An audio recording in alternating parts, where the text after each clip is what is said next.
said, my name is Luka Jacobovitz, and about me, very quick, because I don't have that much time. I practiced this talk yesterday, and it took me about 40 minutes, so I'm going to have to talk a bit faster. So I'm a software developer at CodeCentric. I'm also a co-organizer of the Scalar Düsseldorf meetup and the Idris Düsseldorf meetup. I'm a maintainer of CATS, CATS Effect, CATS MTL, and Outwatch, and I'm really enthusiastic about functional programming. Okay, so a bit of motivation for this talk.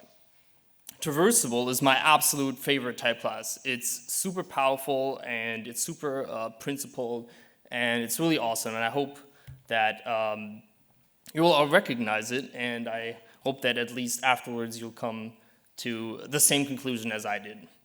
And even less people know about some of the less common traversals out there, which we will see. So basically, we're gonna go through a quick journey about all the traversals that I could find. Well, maybe not all, but most of them. And also, I want you guys to have fun. So it's not going to be a super useful, apply this to everything kind of talk, but it's going to be fun with codes and types. And of course, another motivation is that I, in the last year, committed about 10 different functions to CATS that have the name traverse in them. So I'm kind of eager to show off why we need these and why these are useful. Okay, so without further ado, here's a quick teaser. How would you create a list of HTTP requests and then run them all in parallel, and if errors occur, accumulate them in some kind of list or some kind of sequence structure? And the answer to this with the CATS library is very simple. It's just user ID list .part traverse request .value. And this might seem super magical right now. It may say, well, what's this magic, whatever. But actually, what I hope to do is at the end of the talk, you'll all be able to recognize that this is not magic. This is actually principled functional programming with types. Okay, so traverse. Traverse is basically a function that goes from this kind of structure, which is a T of f of a to an f of t of a, where the T type constructor has to have a traverse instance, type class instance, and the f type constructor needs to have an applicative instance. And this seems super abstract, but it might look something like this, right? So the future.traverse and future.sequence functions do exactly this, and this is basically a generalization of this. And I think one of the cool things about this is because in typedef we have these very precise types, we can basically reason about the behavior by looking at the type signature.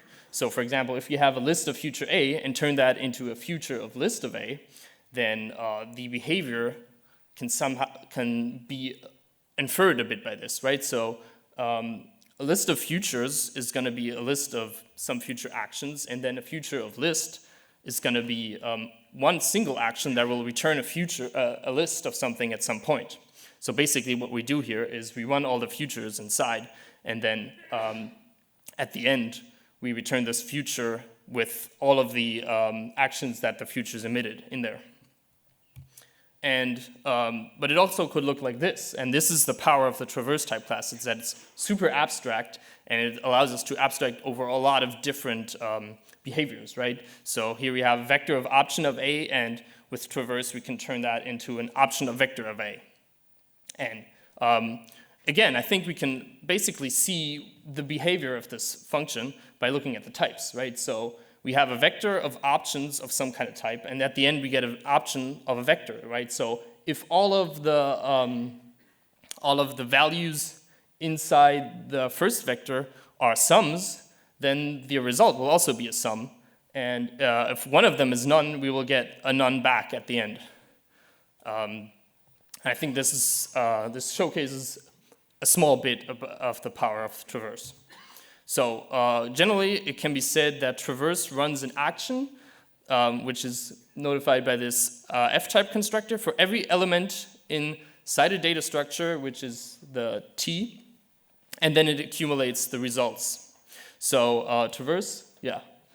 And we should talk a bit about applicative very shortly. If you haven't heard about it, basically what it does is it combines two or more independent values inside a context. So if you have an f of A, and an f of B, you can combine them to create an f of A and B by tupled, or you could apply a function right there, f, and then you get an f of C. And also, applicative needs to have an identity element, which is this pure function, which allows us to lift a value inside this context, as Chris just showed us before. So the traverse type class actually looks like this. So the function that goes from T of F to A, from T of F to F of A to F of T of A is actually called sequence, and the actual traverse function that the type class is named for takes another function A to FB. So, and what you can think of it as like kind of the shortcut of map and then sequence. So traverse is isomorphic to map and then sequence. So if we look at it, we have a T of A, and then we apply this F function to all the elements, we get a T of F of B, and then if we flip it inside out using sequence, we get an F of T of B. And this is similar to how, example, you would use map and then flatten to get flat map, right? So it's like the shortcut kind of thing. So we looked at list of future of A to future of list of A, and vector of option of A to option of vector of A. But this also applies to type constructors that don't have a single hole in them, right? So list and future and vector and option, they all take one type to create another type, right? So list takes one type, but we also have things like either, right? So either takes two types, but traverse is also able to abstract over that. So if we have an either E of IOA, either E or IOA, I'm sorry, that is just a bunch of, okay. But then we can turn it into an IO of either E or A. So, and what you can think about this is that basically, because the E is fixed here, it's basically a type constructor that also takes a single argument. So if we were to use a type alias, either E, we would get something like this. And then again, we have a type constructor with a single type parameter like list, future, vector, or option. And right here, we're using it either as the traversable type, but we could also use a type constructor that expects two parameters as the applicative type, right? So validated is a type constructor that takes two parameters, but in the same way, we can fix the E on the left here to create a valid type. And what this, for example, does, this list validated EA, is it runs through the whole list and basically validates all of your inputs by accumulating errors whenever they occur. So this E has to be has to have an instance of semigroup, because it needs to be able to combine these E's into one large E at the end. Okay, so far so good.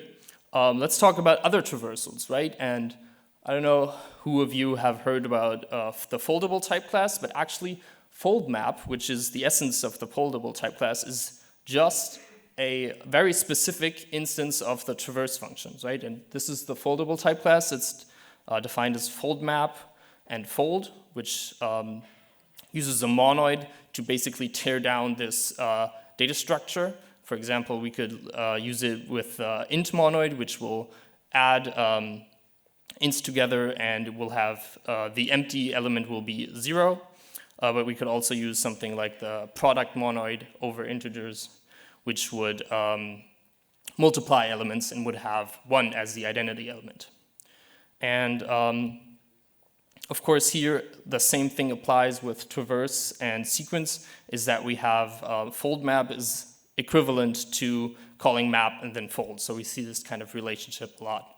And for those that are interested in how we could implement fold map in terms of traverse, there's this thing called a const data type, which I'm not going to go into much more because it's kind of out of scope. Okay, so what other traversals are there? There are, of course, non-empty traversals.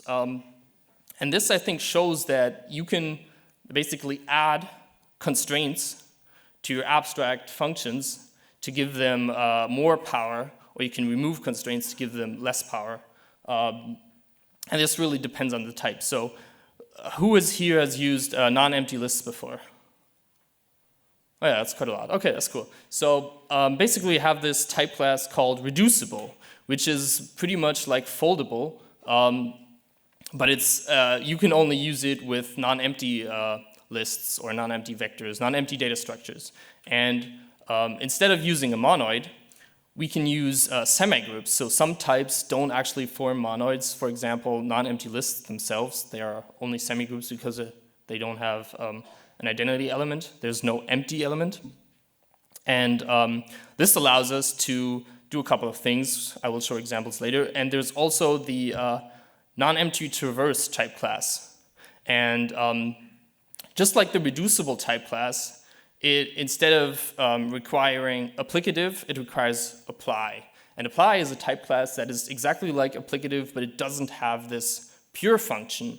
And this pure function is kind of like the identity element on monoids. So you can see some parallels between applicatives and monoids and semigroup and apply. And like if you want to get into category theory and all that, applicative is actually called a lax monoidal functor, and apply would be called a lax semigroupal functor. So that's some trivia you can tell people. And of course, reduce map is equivalent to map and then reduce, and non-empty traverse is equivalent to map and then non-empty sequence. So let's look at a quick example. For example, if we have a non-empty list, what does this actually buy us, right? So with reduce map, we can actually implement the maximum and the minimum function, right? If we have an order constraint. Because what this allows us is that, because if we had a list that was not guaranteed to be non-empty, not guaranteed to have at least one element, we wouldn't know what the maximum value would be, right? So what the standard library list does, if you call maximum on an empty list, it will actually throw a runtime error, and that is not what we want. So we add this constraint so that our data structures are non-empty to get a better guarantee for our behaviors.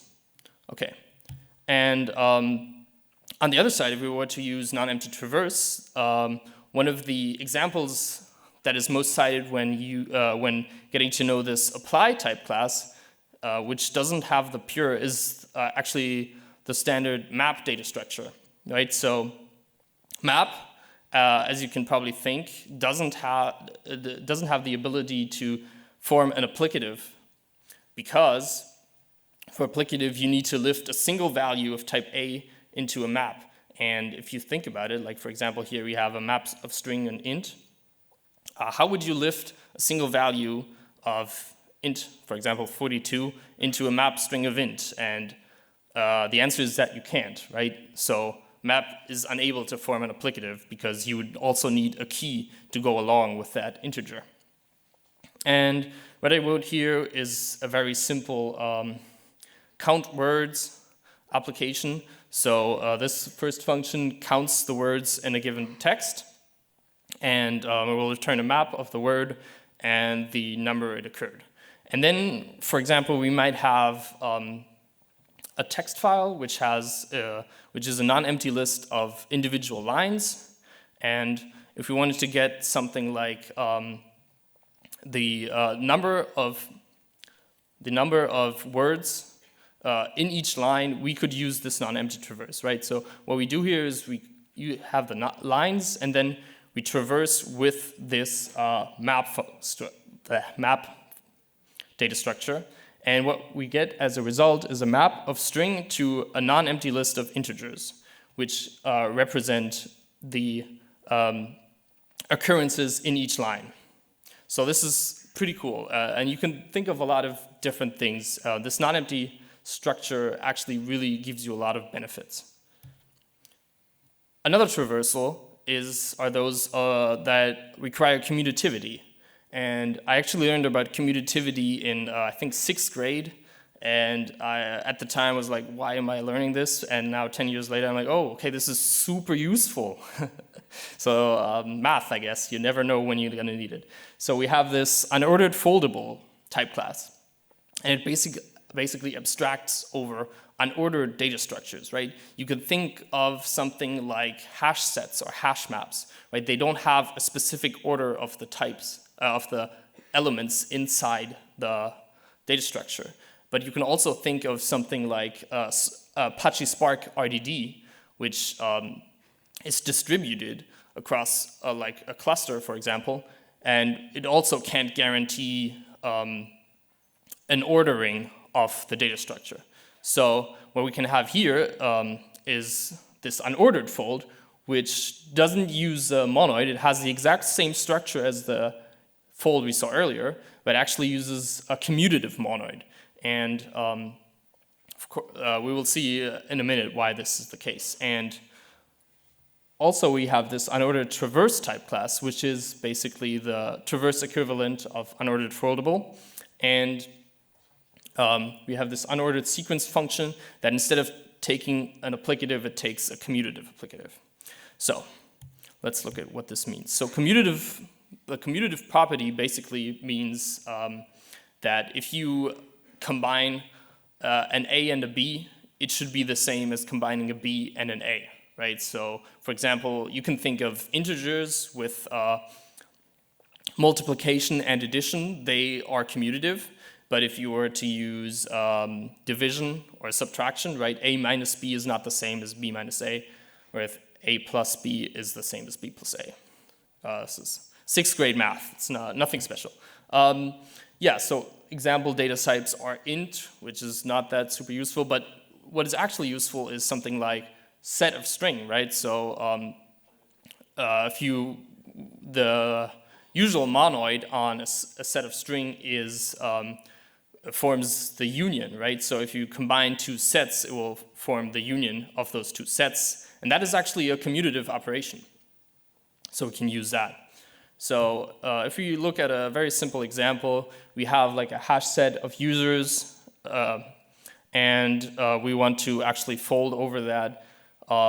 We can't use the normal fold. We have to use this unordered fold map, but because we've mapped to a numeric value, which is billable hours of a given users, we can actually do this. And it allows us to be more principled by saying that the traversal order doesn't matter because everything is commutative. So it can be traversed in any order.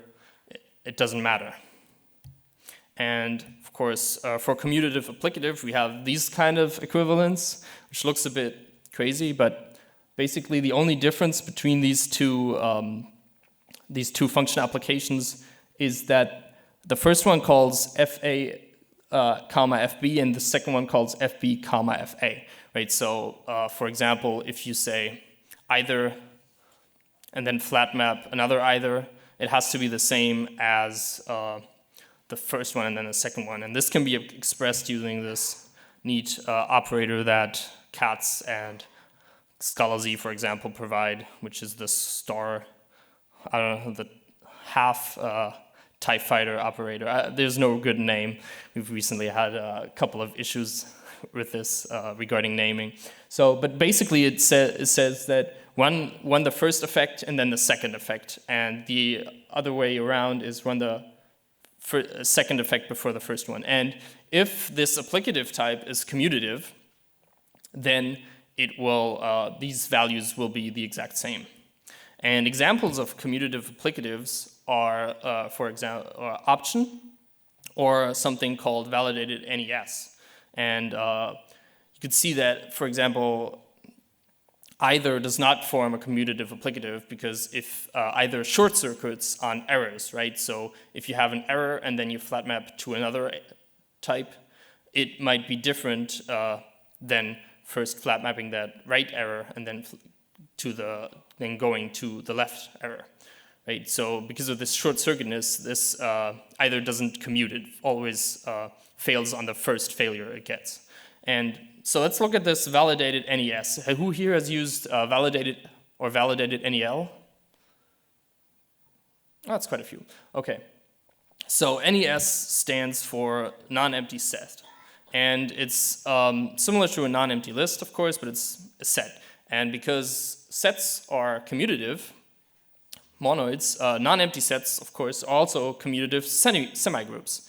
And validated is a commutative applicative whenever the left type, this E right here, is a commutative semigroup. And because non-empty set is a commutative semigroup, we get this commutative applicative instance for validated NES, for NEE and NEA.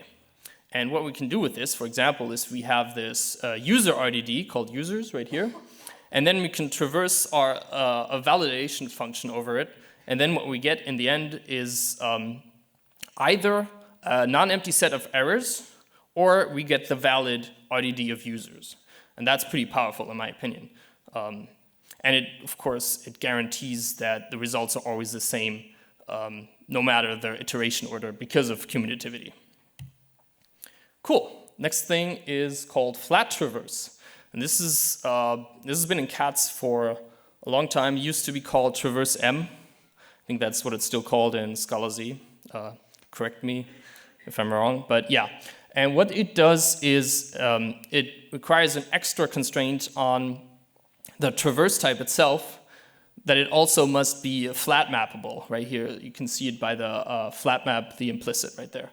And basically, what it does is it adds an extra call to flatten at the end. So if we were to apply this f function to every a inside of our t of a, we would get a t of g of t of b, which is quite a handful.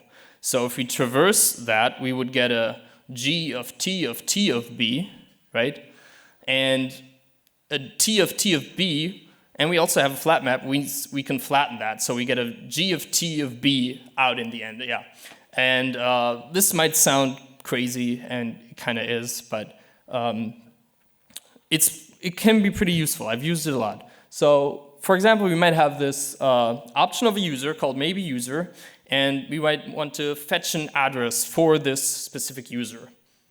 And of course, this address might not exist, and we have to do it over the network, so it's inside I/O. It could also be future, it doesn't really matter. And what we want to do is to get back this address. So what we can do is use this flat traverse, and it will magically turn this into an I/O option of address.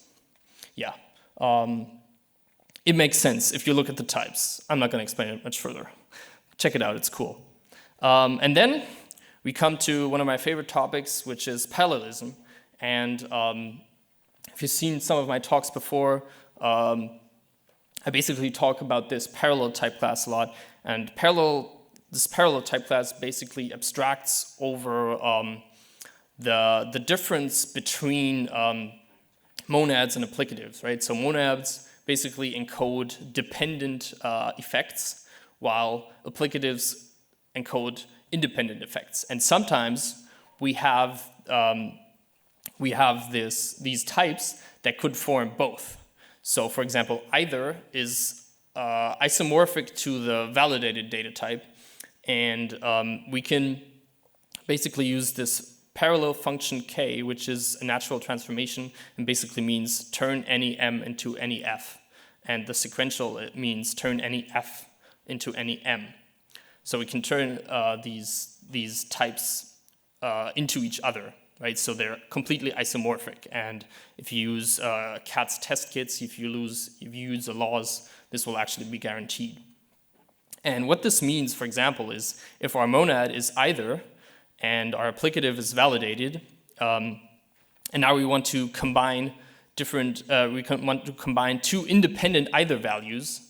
We could use this parallel type class to combine them without having to explicitly convert to validated and then back to either. So basically, this parallel type class offers a lot of syntactic sugar to basically get around this issue that not all monads are able to express independent actions, right? And here we see this par sequence. It turns a T of M of A into M of T of A, which is exactly like our original traverse. But it actually, what it does is it converts the inner M to an F, right? So it would convert ithers to validate, then call the sequence function, which means that all the errors get accumulated inside validated, and at the end it converts it back to either. And this is pretty much exactly how the teaser at the beginning worked, right? So this is a bit advanced, I'll admit that. So basically what we have here is we have this request function which takes a user ID and then returns an IO of either a non-empty list of errors or the user, right? So the user might not exist, so we return either errors or the user. And this either T is just a monad transformer over that. And basically what we can now do, what we saw in the beginning, is turn this into an IO of either a non-empty list of errors or a list of users. So we get, when we run this IO, we get either a bunch of errors or we get all the users that we originally had in our user ID list that are associated with these IDs. And this works because either TIO of E and A is isomorphic to nested, par IO validated, and A. So what this looks a bit weird, but actually this nested is applicative composition. You should definitely check that out because applicatives actually compose inside of each other. But the last line is what's important, right? So we have this IO of either EA, and it's isomorphic to a parallel IO, which will run IOs in parallel, and inside we have a validated. So what we'll do, instead of running IOs sequentially and failing fast, is it will run these IO in parallel and accumulate the results. I hope that makes sense. If not, come ask me later. So we have tons of other traversals. For example, we have traverse with index, unordered flat traverse, traverse with index, and traverse underscore par flat traverse. And almost all of these also have sequence versions, and we can have tons of other combinations. So we could create some super useful stuff like par non-empty unordered sequence, which needs a non-empty unordered traversable functor, of course, and a non-empty commutative parallel, whatever that is. So what could possibly be an instance for this? Turns out I actually found instances for this, right? So non-empty unordered traverse, we already talked about unordered traversable functors are, well, unordered data structures and non-empty structures. So for example, a non-empty RDD or a non-empty hash map could be some of these. And non-empty commutative parallel means that we need to have a monadic type that is non-empty, and then we need to turn it into a commutative applicative, right? So non-empty zip list is actually a commutative applicative. So that's pretty cool. And I made this silly thing which basically groups users by address and then calls this function on it, and then it does something. And whoever can find out what this does, come see me and we'll have a laugh. Yeah, this is pretty funny actually. But yeah, I had to run it before I actually understood what it does. So I don't recommend ever using this in production. It will confuse every single one of your coworkers, and unless that's your goal, yeah. Okay, so in summary, I'd like to say that Traverse is a really, really great abstraction because it allows us to use these applicative functors which represent independent commutations, and it does so in a very principled way, right? And with these traversals, we can capture the essence of imperative loops, without actually having to do these icky imperative stuff, right? So we can retain our abstraction while getting the full power of imperative loops. And we can add and remove constraints either to the action type, the applicative type, or the structure type, the traversable, to get slightly different traversables with either more power, more expressiveness, or slightly different behavior. And I hope some of you had fun, at least, and thank you very much for listening.